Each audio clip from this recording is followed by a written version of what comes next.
আসসালামু আলাইকুম। কুকিং হাউজে সবাইকে স্বাগতম। আজকে রান্না করব শালগম এবং আলু দিয়ে কই মাছের ঝোল। খুবই টেস্টি এবং মজাদার একটি রান্না। আজকের এই শালগম দিয়ে কই মাছের ঝোলটা যেভাবে রান্না করেছি এভাবে রান্না করলে ভীষণ ভালো লাগে খেতে। আমি এখানে মিডিয়াম সাইজের 4টা শালগম কেটে নিয়েছি একটু মোটা মোটা টুকরো করে। শালগমের উপরের খোসা ফেলে দিয়ে তারপরে এভাবে কেটে নিয়েছি আর শালগম ভালোভাবে ধুয়ে পরিষ্কার করে নিয়েছি। সাথে এখানে মিডিয়াম সাইজের 2টা আলু কেটে নিয়েছি। আলু এবং শালগম একই সাইজ করে কেটে নিয়েছি। এটাকে অনেক জায়গায় শালগম বা ওলকপি বলে থাকে, তো আমরা শালগম ওলকপি দুইটাই বলি। আমি এরকম মিডিয়াম সাইজের 4টা শালগম নিয়েছি এখানে। আর শালগমগুলো অবশ্যই কচি নরম দেখে নিতে হবে, তাহলে খেতে ভালো লাগবে। শালগমের ভেতরে যদি আঁশ হয়ে যায় তাহলে কিন্তু এই ঝোল তরকারিটা খেতে একদমই ভালো লাগে না। আমি আলু শালগম ভালোভাবে ধুয়ে পরিষ্কার করে নিয়েছি। আজকে এই শালগম রান্না করব কই মাছ দিয়ে। এখানে একটু বড় সাইজের 4টা কই মাছ নিয়েছি। কই মাছ আমি 2 টুকরো করে কেটে নিয়েছি। ভালোভাবে ধুয়ে পরিষ্কার করে নিয়েছি মাছগুলো আজকে প্রথমে ভেজে নিয়ে তারপরে রান্না করব। তার জন্য এখন এর মধ্যে দিয়ে দেবো হাফ চা চামচের মতো হলুদ গুঁড়া আর লবণ দিয়ে দেবো হাফ চা চামচের মতো। এখন এই হলুদ লবণ মাছে খুব ভালোভাবে মেখে নেব। যেহেতু মাছটা ভাজবো যার কারণে আগেই হলুদ লবণ মেখে নিচ্ছি। মাছটা কষিয়েও রান্না করা যায়, ভেজেও রান্না করা যায়। তবে শালগমের সাথে মাছটা একটু ভেজে নিয়ে রান্না করলে খেতে ভালো লাগে, ফ্লেভারটাও খুবই ভালো আসে। হলুদ লবণ মেখে নিয়েছি মাছে। এখন মাছটা আমি 10 মিনিট মতো রেস্টে রেখে দেব। চুলায় একটা প্যান বসিয়ে দিয়েছি। এখন প্যানে প্রথমে দিয়ে দেব 1 চা চামচ মতো আস্ত জিরা এবং একটা তেজপাতা এবং জিরাটা একটু টেলে নেব। এই জিরা তেজপাতা টেলে তারপরে বেটে তরকারিতে দেব। এতে করে ফ্লেভারটা খুবই ভালো আসবে। অল্প আঁচে আমি কিছুক্ষণ জিরা এবং তেজপাতাটা একসাথে টেলে নেব। খুব বেশি পোড়ানো যাবে না, হালকা ভেজে নিতে হবে। জিরা তেজপাতা টালা হয়ে গিয়েছে, এখন এটা প্যান থেকে নামিয়ে নেব। এখন প্যানে দিয়ে দেব পরিমাণ মতো করে তেল। এখন এই তেলের মধ্যে দিয়ে দেব পেঁয়াজ কুচি। আমি মিডিয়াম সাইজের একটা পেঁয়াজ কুচি করে নিয়েছি। এখন পেঁয়াজটা ভেজে নেব। পেঁয়াজটা আমি একটু লাল করে ভেজে নেব।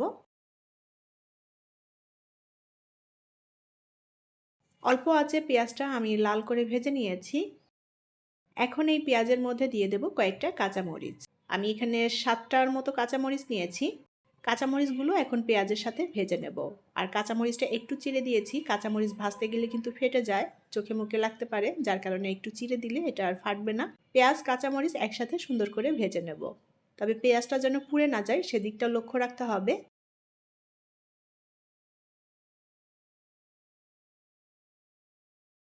পেঁয়াজ এবং কাঁচামরিচ আমি সুন্দর করে ভেজে নিয়েছি। এখন এই পেঁয়াজ এবং কাঁচামরিচ তেল ঝরিয়ে উঠিয়ে নেব। এখন প্রথমে যে জিরা এবং তেজপাতা টেলে নিয়েছি সেই জিরা তেজপাতা নিয়ে নিয়েছি, আর ভাজা পেঁয়াজ এবং কাঁচামরিচ নিয়ে নিয়েছি একসাথে। এখন এই মশলাটাকে আমি শিলপাটায় খুব মিহি করে বেটে নেব। এটাকে আমাদের এলাকায় ভাজনা বলে। আর এই ভাজনাটা ঝোল তরকারিতে দিলে ফ্লেভারটা খুবই ভালো আসে, তরকারির স্বাদটাও দ্বিগুণ হয়ে যায়। এখন ওই তেলের মধ্যে দিয়ে দেব হলুদ লবণ মেখে রাখা মাছগুলো আমি ভেজে নেব। মাছগুলো একটু সাইজে বড় ছিল, যার কারণে আমি কেটে নিয়েছি। এটা আস্তেও রান্না করে নেওয়া যাবে যার যার পছন্দ মতো। চুলার আঁচ অল্প করে দিয়ে আমি এপিট ওপিট উল্টে মাছগুলো হালকা ভেজে নেব। খুব বেশি কড়া করে ভাজবো না, যাতে মাছটা শক্ত হয়ে যায়। ঝোলের মাছ একটু হালকা ভেজে নিলেই হবে, যেহেতু এটা আরও একবার রান্না হবে। এপিট ওপিট উল্টে দিয়ে আমি মাছের দুপাশটাই হালকা লাল করে ভেজে নেব। কই মাছের পরিবর্তে এখানে অন্য যে কোনো বড় মাছ দিয়ে এই তরকারিটা একইভাবে রান্না করে নেওয়া যাবে। মাছগুলো উল্টাপাল্টা করে দিয়ে আমি দুপাশটাই সুন্দর করে ভেজে নিয়েছি। এখন তেল ঝরিয়ে মাছগুলো উঠিয়ে নেব। এখন ওই তেলের মধ্যে দিয়ে দেব কেটে রাখা ওলকপি এবং আলু ওলকপি এখন একটু নাড়াচাড়া করে ভেজে নেব। আলু ওলকপিটা আগে থেকে একটু ভেজে নিলে ফ্লেভারটাও ভালো আসবে তরকারির। 2-3 মিনিটের মতো ভেজে নিয়েছি আলু এবং ওলকপি একসাথে। এখন সামান্য পরিমাণ পানি দিয়ে দেব। এবার এর মধ্যে গুঁড়া মশলাগুলো দিয়ে দেব। আমি এখানে লবণ নিয়েছি স্বাদ মতো, শুকনো মরিচের গুঁড়া নিয়েছি 1 চা চামচ, ধনিয়ার গুঁড়া হাফ চা চামচ, হলুদ গুঁড়া হাফ চা চামচ। মশলাটা দিয়ে ভালোভাবে নেড়ে চেড়ে কষিয়ে নেব। ওলকপি বা শালগম রান্নার জন্য একটা দিক খেয়াল রাখতে হবে, যেন অবশ্যই নরম এবং কচি হয়। তাহলে এই ওলকপিটা খেতে ভালো লাগবে। শালগমটা যদি আঁশ হয়ে যায় তাহলে কিন্তু ভালো লাগে না খেতে এটা। মশলাটা দিয়ে নেড়েচেড়ে একটু কষিয়ে নিয়েছি। এখন আরও সামান্য পরিমাণ পানি দিয়ে দেব এটা সেদ্ধ হওয়ার জন্য এবং ভালোভাবে কষিয়ে নিতে হবে। ঢেকে দিয়ে রান্না করে নেব। ৬-৭ মিনিট ঢাকনা দিয়ে মিডিয়াম আঁচে রান্না করে নিয়েছি। উল্টাপাল্টা করে নেড়ে দিতে হবে যেন সব দিকটাই সমানভাবে সেদ্ধ হয়ে যায়। শালগম খুব ভালোভাবে কষিয়ে নিতে হবে, তাহলে এর মধ্যে মশলাটাও মিশে যাবে সুন্দরভাবে আর খেতেও ভালো লাগবে। আবারও ঢেকে দেব। আরও ৩-৪ মিনিট ঢাকনা দিয়ে ঢেকে রান্না করে নিয়েছি।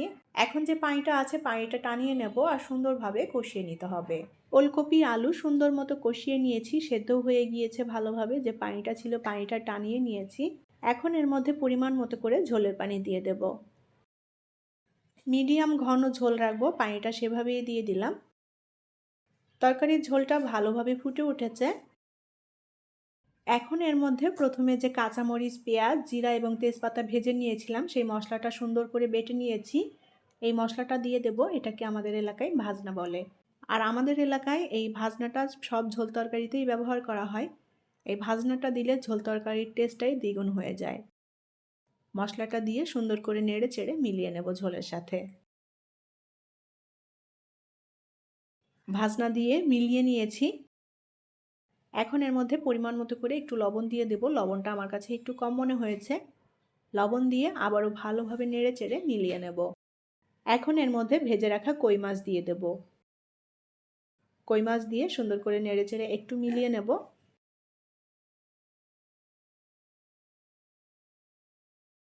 ঢাকনা দিয়ে ঢেকে রান্না করে নেব। ৫-৬ মিনিট ঢাকনা দিয়ে ঢেকে রান্না করে নিয়েছি।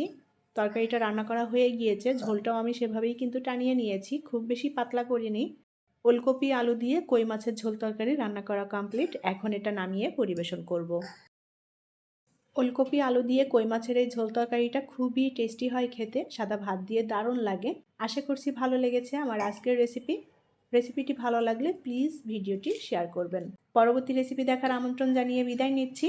আল্লাহ হাফেজ।